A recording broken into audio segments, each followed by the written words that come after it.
అధ్యక్ష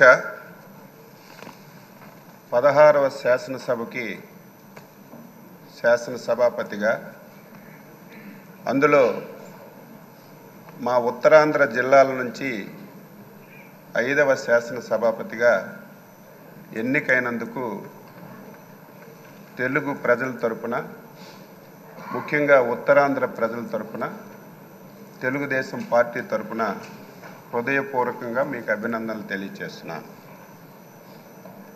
స్వాతంత్రం వచ్చిన తర్వాత 37 సంవత్సరాలు కొన్ని వర్గాలకే పరిపాలన పరిమితమైనటువంటి సందర్భంలో 1982వ సంవత్సరంలో విశ్వవిఖ్యాత నట సార్వభౌములు నందమూరి తారక రామారావు గారు తెలుగుదేశం పార్టీ స్థాపించారు. స్థాపించిన రోజే ఈ పార్టీ బడుగు బలహీన వర్గాల పార్టీ, అందులో బలహీన వర్గాల పునాదులపైన పుట్టిన పార్టీ అని చెప్పి ప్రకటించడమే కాకుండా డే 1 నుంచి బలహీన వర్గాలకి ఆ అవకాశాన్ని ఇచ్చిన విషయం ఒక్కసారి గుర్తు చేస్తున్నాను. అందులో భాగంగానే బలహీన వర్గాలకు చెందినటువంటి అయ్యన్న పాత్రుడు గారు అతి చిన్న వయసులోనే శాసనసభకి అవకాశం ఇచ్చినటువంటి నాయకుడు ఎన్టీ రామారావు గారు తెలుగుదేశం పార్టీ అని చెప్పి బలహీన వర్గాల వ్యక్తిగా గర్వంగా చెప్పదలుచుకున్నారు. మీరు 42 సంవత్సరాల సుదీర్ఘ రాజకీయ ప్రయాణంలో అనేక పదవులు మీరు చేశారు.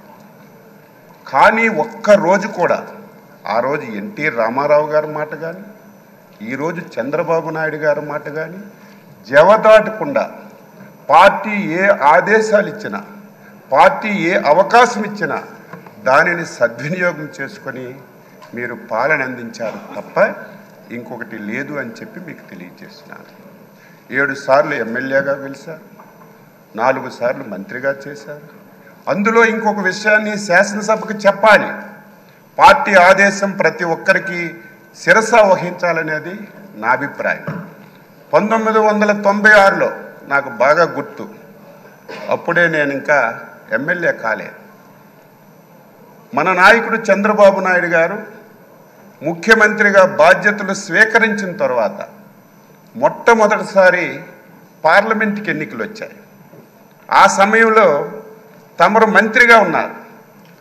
ఆ రోజు అధ్యక్షులుగా ముఖ్యమంత్రిగా చాలామంది మంత్రులకి మీరు ఎంపీలుగా పోటీ చేయండి అని రిక్వెస్ట్ చేస్తే చాలామంది దాన్ని ఒప్పుకోలేదు, మంత్రి పదవి వదిలి వెళ్ళడానికి. కానీ ముందుకొచ్చి నేను వెళ్తానని చెప్పి 96లో అధినేత మాటకి జవదాటి నిలబడి వ్యక్తి గౌరవనీయులు శ్రీ అయ్యన్న పాత్రుడు గారని నేను ఒక గర్వంగా చెప్పదలుచుకున్నాను. ఈరోజు బలహీన వర్గాలకి తెలుగుదేశం పార్టీ ఎన్టీ రామారావు గారు ఇచ్చారు, చంద్రబాబు నాయుడు గారు ఇచ్చారు. ఈరోజు ఎన్డీఏ పార్ట్నర్స్తో సహా ఆ విధానాన్ని కొనసాగిస్తున్నారు. ఈరోజు మీకు శాసనసభాపతిగా ఎన్నుకోవడం ఇది ఒక చరిత్ర. ఈరోజు నిన్నటి వరకు ఓట్ల గురించి, రాజకీయం గురించి, నా ఎస్సీలు, నా బీసీలు, నా మైనారిటీలు అని ఓకదంపుడు ఉపన్యాసాలు ఇచ్చినటువంటి కొన్ని పార్టీలు, కొంతమంది వ్యక్తులు ఆ పార్టీ పేరు చెప్తే మనకే నష్టం, ఆ వ్యక్తుల పేర్లు చెప్తే మనకే నష్టం. అటువంటి పార్టీలు ఒక బలహీన వర్గాలకు చెందిన వ్యక్తిని ఎన్డీఏ ఆ స్థానంలో కూర్చోపెడితే ఈ ఘట్టాన్ని చూడడానికి కూడా ఇష్టం లేనటువంటి పార్టీలు, నాయకులు ఈరోజు రాష్ట్రంలో ఉండడం బాధ కలుగుతుందని ఈ సందర్భంగా తెలియచేస్తున్నారు. మీరు చాలా పోర్ట్ఫోలియోలు చేశారు. ఏ పోర్ట్ఫోలియో చేసినా ఆ పోర్ట్ఫోలియోనే వన్ని తీసుకొచ్చారు. ఆ పోర్ట్ఫోలియోల ద్వారా ఈ రాష్ట్రానికి ఎనలేనటువంటి మేలు చేశారు. గత శాసనసభ ఇప్పుడే మా అధ్యక్షులు వారు పవన్ కళ్యాణ్ గారు, లోకేష్ బాబు గారు అందరూ చెప్పారు.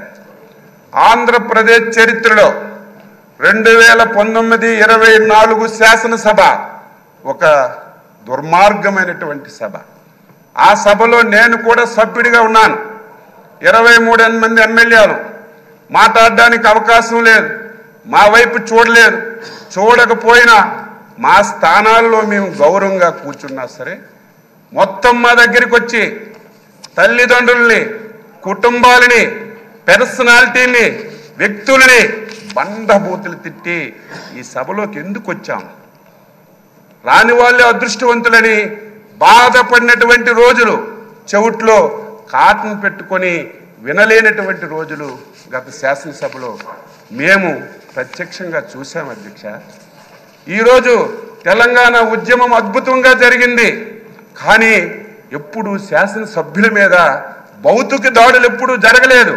కానీ గత శాసనసభలో ఒక దళిత శాసనసభ్యుడైనటువంటి ప్రస్తుత మా మంత్రి గారైనటువంటి బాల వీరాంజనేయ స్వామిని సభాపతి స్థానం దగ్గరికి వచ్చి ఆయన పైన భౌతికంగా దాడి చేస్తే ఎంత ఆవేదన చెందాం, ఎంత బాధ చెందాం.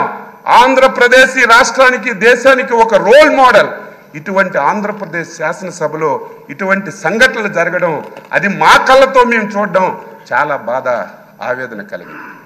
ఏది ఏమైనా ఒక అనుభవజ్ఞైనటువంటి వ్యక్తి, ఈ రోజు వరకు మీ అవతారం ఒకటి, ఈ రోజు నుంచి మీ అవతారం మార్చాలి. ఎందుకంటే రాజకీయాలు చేసేటప్పుడు పదునైన మాటలు మాట్లాడాలి. ప్రతి ఒక్కడు విమర్శించేటప్పుడు వారికి సమాధానం చెప్పాలి. కానీ ఈ రోజు నుంచి మీరు శాసనసభాపతి. నా కోరిక, నా ఆశయం బలహీన వర్గాల తరపున మీకు కోరుతున్నాను. ఈ సభ 2024-29 శాసనసభ మా బలహీన వర్గాలకు చెందినటువంటి చింతకాయల అయ్యన్న పాత్ర గారి నాయకత్వంలో ఒక దేశానికి ఒక రోల్ మోడల్గా ఈ సభ ఉండాలి. ఇది ప్రతి ఒక్కరూ చెప్పుకునే విధంగా మనందరం కూడా ప్రవర్తించాలి.